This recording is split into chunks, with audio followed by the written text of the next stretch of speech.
Le 5 septembre 1977, Voyageur 1 quitte la Terre, conçu pour étudier 2 planètes, rien de plus. Aujourd'hui, elle est le seul objet de l'univers à porter encore la preuve que nous avons existé. Pourtant, Voyageur n'a jamais été conçu pour nous survivre. Ce n'est plus une sonde. C'est un message sans adresse de retour, dérivant vers un univers qui ne la lira peut-être jamais. Car tout ce qu'il a envoyé, la Terre, le Soleil, voire les étoiles elles-mêmes, mourra bien avant elle. Elle en est le dernier témoin, une espèce qui n'existe plus. Son lancement tient presque du hasard, une fenêtre rare qui ne se reproduira pas avant 1 siècle et demi. La NASA l'a saisie. Les ingénieurs conçoivent une sonde prévue pour 10 ans, tout au plus. Fixé à son flanc, un disque doré porte des salutations, de la musique et un battement de cœur humain. Personne n'y croit vraiment. Pourtant, ce disque deviendra la seule partie de la mission à survivre à la mission elle-même. Jupiter l'accueille dans le chaos, des tempêtes grandes comme des continents. Mais la vraie surprise vient d'Io, une lune en éruption, un volcan actif, découvert pour la première fois au-delà de la Terre. Jupiter lui offre alors bien plus que des images. Sa gravité la propulse plus loin, sur une trajectoire inédite. Saturne semble paisible, vu de loin. De près, ses anneaux racontent une autre histoire, sculptée par des lunes invisibles. Mais la véritable cible, c'est Titan, une lune enveloppée d'une atmosphère si épaisse qu'elle en cache le sol. Voyageur s'en approche une dernière fois.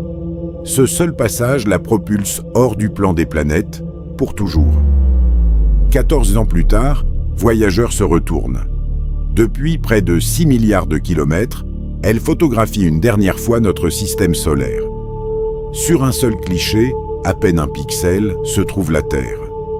Chaque guerre, chaque amour, chaque mot jamais prononcé y tient, dans ce point minuscule.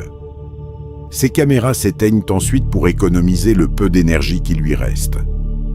Voyageur ne reverra plus jamais sa maison. Pendant 21 ans encore, elle traverse une bulle de vent solaire, jamais totalement cartographiée.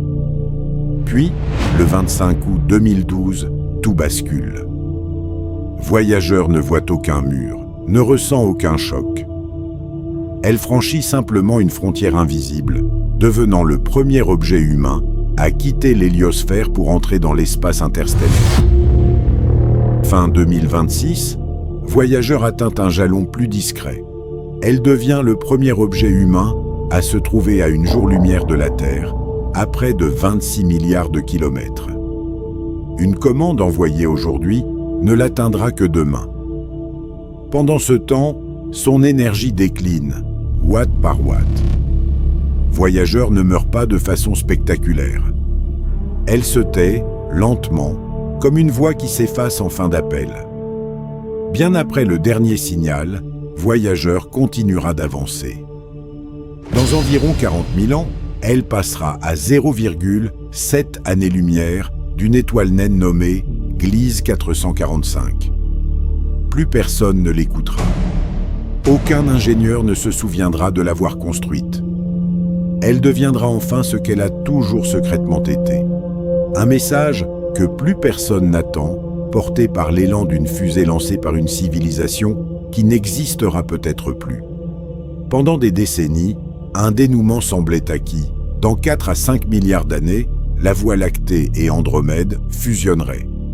Mais des modèles récents, fondés sur les données de Gaïa et Hubble, ont rebattu les cartes. En intégrant le grand nuage de Magellan, voire la galaxie du Triangle, les chercheurs estiment désormais la probabilité de collision à environ 50% sur les 10 prochains milliards d'années. L'autre moitié du temps, les 2 galaxies pourraient simplement se frôler sans jamais se rejoindre. Le décor final de Voyageur n'est donc plus écrit d'avance. Personne, aujourd'hui, ne connaîtra la réponse. Bien après que les dernières grandes étoiles se seront éteintes, seules les naines rouges continueront de briller, pendant des milliers de milliards d'années. Si Voyageur existe encore, elle sera alors plus vieille que presque toutes les étoiles que la Voie lactée aura jamais éclairées. Au-delà, la physique cesse d'offrir des certitudes. Une théorie avance que même la matière pourrait un jour se dissoudre, que l'univers finirait par effacer la seule preuve que nous ayons jamais envoyée. Nous pensions connaître la fin de notre galaxie, ce n'est plus le cas. C'est peut-être cela, le vrai message de Voyageur, non pas un avertissement, ni un adieu, mais la preuve qu'une fin n'est jamais vraiment écrite tant qu'elle n'est pas arrivée.